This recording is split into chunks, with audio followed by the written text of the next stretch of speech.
Miami is a circuit that hasn't been known for being particularly spectacular, but today we've had the best race that's ever taken place on this track. By far, with lots of battles, controversies, and clashes, Miami left a really good impression on me. With the race we've had, and after so many weeks without Formula 1. Miami has been a great return for the top category after the improvised break, but now we have to wait another 3 weeks for competition. But for us, it's time to sum up the biggest takeaways from this 4th round of the Formula 1 World Championship. Before starting with the race, we have to make a brief summary of the sprint race we had yesterday, because yes, there is a sprint format in this Miami Grand Prix. Lando Norris took pole position for this mini competition, with Andrea Kimi Antonelli alongside him as the surprise of the session. And at the start, Norris got off to a great start, while Antonelli completely dropped back, losing several positions with Piastri and Leclerc moving up a few spots, leaving the Italian in 4th place. In the opening laps, Antonelli and Leclerc made unsuccessful overtaking attempts to regain lost positions, while further back Hamilton and Verstappen behaved as expected. Other than that, the race was extremely straightforward. On lap 7, the Mercedes drivers battled in a back-and-forth battle, which Antonelli ended up winning, but it didn't do him any good, because later he was penalized with 5 seconds for exceeding track limits throughout this sprint, which made him drop 2 positions in the standings. So in the end, Norris ended up winning the race with a McLaren 1-2, with Charles Leclerc finishing in 3rd place, and in 4th George Russell, who moved up thanks to his teammate's penalty. For Sunday, some weather uncertainty was expected because there was a threat of a thunderstorm, which caused the race to be moved up 3 hours from its originally scheduled start time. But a day earlier in the qualifying session, Antonelli once again beat the entire grid, putting in a unique and very strong qualifying lap that earned him the best starting position for the race. With the surprise that Verstappen managed a very good time, qualifying 2nd, and rounding out the front of the grid was Charles Leclerc, who would start in 3rd position. However, before starting, we would have some surprises, as almost always, before the start of the Grand Prix. Isaac Hayar was disqualified from qualifying due to a technical issue with his car's floor, so he'll start from the pit lane in this Grand Prix. His qualifying performance hadn't been remarkable either. And this left us with a question mark. The starters for the 2026 season would be in the front positions, so all that was left was to see if Antonelli and Verstappen could take the lead coming out of turn 1. Whether Leclerc would have a huge chance to win with a good start, or whether McLaren could repeat the win we saw from them in the sprint race. And once it was 1 p.m. Miami time, it was time to race. And once the cars lined up on the starting grid, the lights would go out, and with that, it would begin. Verstappen and Antonelli didn't get off the line as quickly as Leclerc and Norris, but Verstappen tried to cover the Brit in this start. Antonelli couldn't stop Leclerc, who took the position from both him and Max Verstappen. The Dutchman, for his part, tries to brake later to defend his position against the Monegasque, but ends up side by side with him. And in his desperation to try to keep the position, he makes a mistake and ends up spinning, losing many positions and ending up at the back of the grid with Leclerc. Leclerc was 1st, Antonelli 2nd, and Lando Norris 3rd after the Dutch driver's drop. Later on, in turn number 11, Hamilton would try to overtake Franco Colapinto, and both have contact where Hamilton's car ends up with some damage to the floor. The same happened to Colapinto's car, but both were able to continue the race, and there was no action taken as a penalty against either of the 2 drivers. Verstappen, who had lost a ton of positions after the mistake, went into rage mode and started overtaking midfield drivers as if he were playing electronics Formula 1 game. Karts tirándose desde lejos, estirando frenadas, siendo muy agresivo con un Verstappen. He was desperate to recover positions after that initial mistake. Meanwhile, up front, Russell was trying to move up the grid, managing to get into 4th place by overtaking Oscar Piastri. But also up front, Antonelli was going for the lead of the Grand Prix, and on lap 4 at the last hairpin of this circuit, he managed to overtake Charles Leclerc. But Jojo Formula 1 still exists, and despite the changes, on the next lap, Leclerc regained the lead of the Grand Prix from him. But this ends up leaving Antonelli in a bad position, as not only was he unable to overtake the Monegasque driver again, but on lap 6 at turn number 1, Norris ended up overtaking Antonelli, putting him back in 3rd place. A bad maneuver completely threw off the Italian driver, but at the same time all this was happening, 2 accidents also occurred almost simultaneously. First, Hajar hit the wall at the entrance of the bridge chicane, destroying his car. He went into the wall and had to retire, but up ahead, Lawson, while battling with Gasly, ended up hitting him in the hairpin after locking up the brakes, while Gasly was overtaking him on the outside, causing Gasly to flip over and have a hard crash that ended the race for both of them. However, in defense of Liam Lawson, it was recently revealed that the gearbox of his car failed, which is why he ended up locking up the tires and causing the Frenchman to have that violent crash. Regardless of this, the accidents brought out the safety car, and the only driver who took advantage of the neutralization was Verstappen. Because Red Bull brought him into the pits to try an alternative strategy, putting on hard tires very early, which would have to last the entire race, but it was the only chance to get him further up the grid. The safety car stayed out until lap 11, and when the race restarted, Leclerc nailed the restart, while Russell succumbed to the attack from Oscar Piastri, which dropped him to 4th position. And behind, Verstappen continued his furious battle to try to recover as many positions as possible. Norris, for his part, stayed glued to the rear wing of Leclerc, and on lap 13 took the lead of the race with a good move that left the Monegasque driver with no chance to respond. But Antonelli tried it on that same lap, and although he managed to overtake him, Leclerc took the position back on the main straight, so Antonelli was forced to hold back his move. And he finally overtakes him on the straight between turns 8 and 11, putting an end to any attempt or possibility of regaining the position. Back on lap 16, Verstappen was in 10th place, and with the pace he had, he was in a position where, when the rest of the drivers pitted, he would take the lead of the Grand Prix. But at this particular moment, there was a threat of rain, and the team radios indicated that the rain was going to start falling heavily but wouldn't last long, so all the drivers wanted to hold out to see how the situation with the sky and the weather would unfold.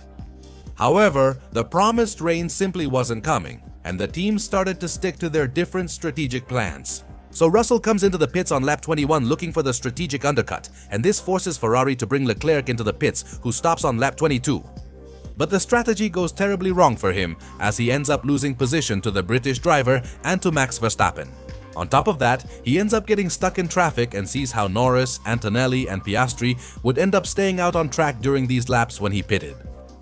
The threat of rain was still there, but it never actually came, and the teams decided to ignore the expected rain and stick to their plans. And this is where Mercedes ends up beating McLaren for the chance to win this Grand Prix.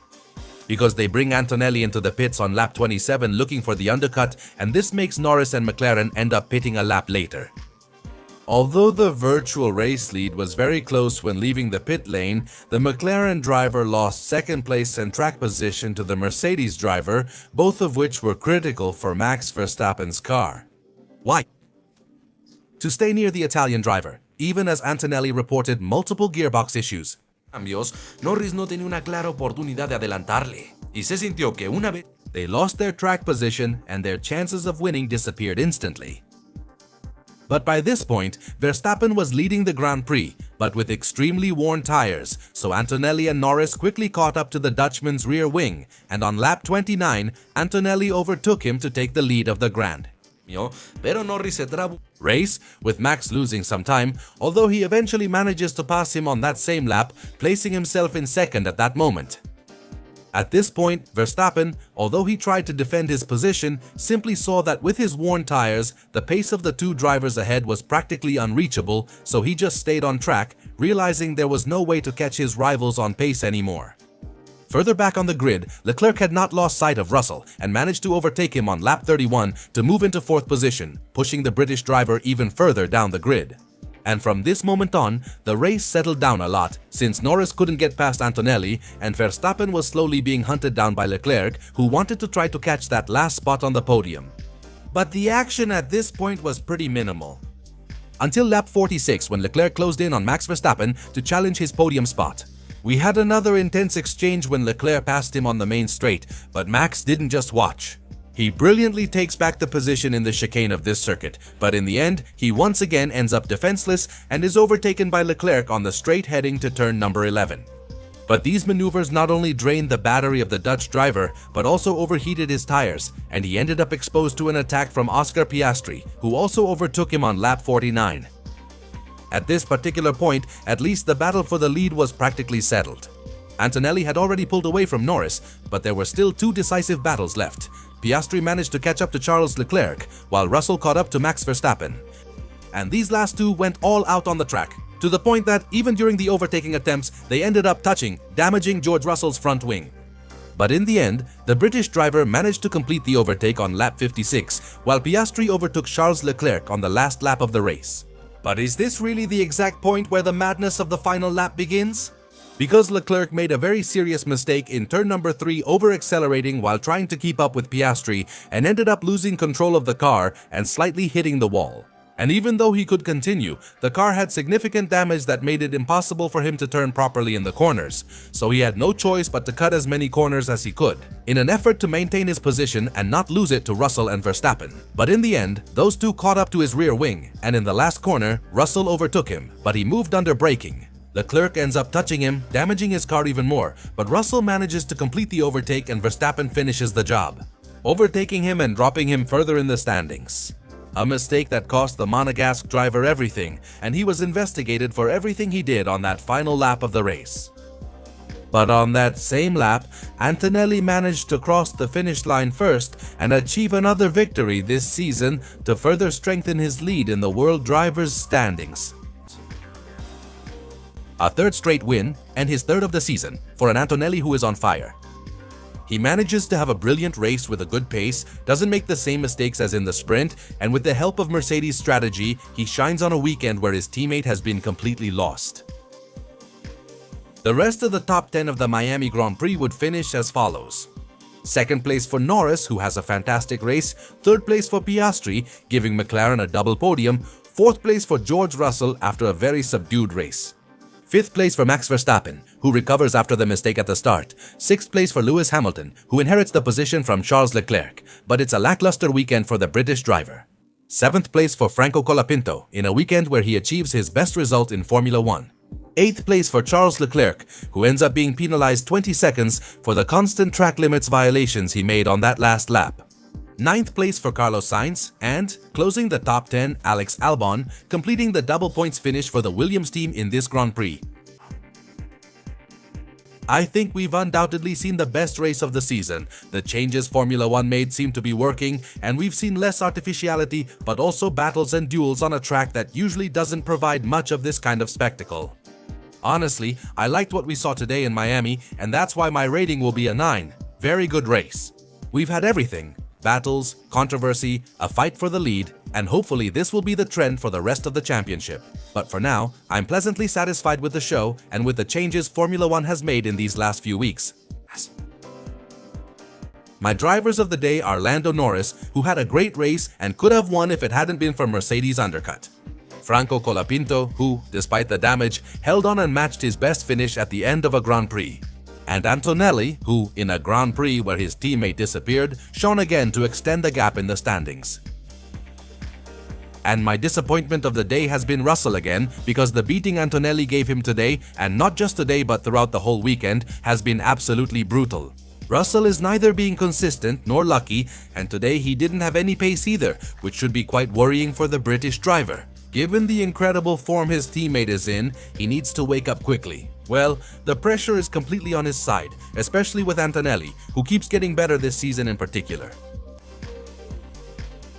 But ladies and gentlemen, with this we finish the summary of the 2026 Miami Grand Prix of Formula 1. But this is where I ask you, did you like the changes Formula 1 introduced for this Grand Prix? Did you enjoy the competition? How would you rate it? And of course, let me know who your drivers of the day were and who disappointed you in this 2026 Miami Grand Prix of Formula 1. Let me know all your opinions in the comments section.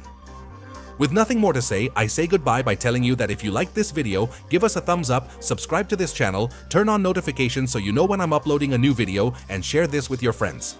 I also invite you to follow us on our Instagram and Twitter accounts. The links will be in the description of this video, and I'll see you in a few days for more content as always here on your Skyline Racing channel. Thank you for tuning in and see you later.